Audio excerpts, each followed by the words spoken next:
கச்சதீவு இலங்கைக்கு சொந்தமா அல்லது இந்தியாவுக்கு சொந்தமா என்ற இலங்கை தரப்பில் சொல்லுகின்றது அது தங்களுக்கு சொந்தம் என்று, அதுபோல இந்திய தரப்பில் சொல்லப்படுகின்றது இந்தியாவுக்கு சொந்தம் என்று. எது எப்படி இருந்தாலும் இந்தியாவில் இப்போ ஒரு தேர்தல் நடக்கின்றது. தேர்தல் காலகட்டங்களில் இவ்வாறான கோஷம் தான் வருகின்றது. 74ஆம் ஆண்டு கச்சதீவு தொடர்பாக இலங்கை அரசும் இந்திய அரசும் ஒரு ஒப்பந்தம் கைச்சாத்திடப்பட்டு அந்த ஒப்பந்தத்தின்படி இந்திய கடற்தொழிலாளர்கள் இலங்கைக்குள்ளேயும் இலங்கை கடற்தொழிலாளர்கள் இந்திய கடலுக்குள்ளேயும் போய் தொழில் செய்யலாம் என்று இருந்தது.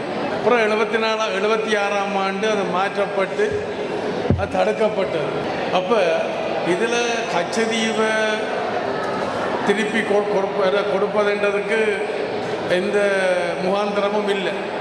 சரி, ஒரு தர்க்கத்துக்கு நாங்கள் அதை எடுத்துக்கொண்டாலும் அவர்கள் இப்போ கச்சதீவு இருக்கின்றபடியினால் அதுக்கு முன்பரப்பு 1 கிலோமீட்டருக்குள்ள இலங்கை கூறியது. ஆனால் கச்சதீவு கொடுத்தால் இலங்கையை நோக்கி 1 கிலோமீட்டர் அவர்களுக்கு கூறியது. ஆனால் அவர்கள் எங்களுடைய நிலப்பரப்புக்கு கிட்ட தொழில் செய்கிறது எந்த வகையிலே மீட்கக்கூடியதல்ல. வளங்களை சுரண்டுகின்ற, வளங்களை அழிக்கின்ற அல்லது எங்களுடைய கடற்தொழிலாளர்களுடைய கடல் தொழில் உபகரணங்களை சேதமாக்குகின்ற, எங்களோட மக்களுடைய வாழ்வாதாரங்களை அழிக்கின்ற, இல்லாமல் பண்ணுகின்ற ஒரு தொழில். அப்போ நாங்கள் 2017ஆம் ஆண்டு இழுவப்படகு தொழிலை நாங்கள் தடை செய்திருக்கோம். அதாவது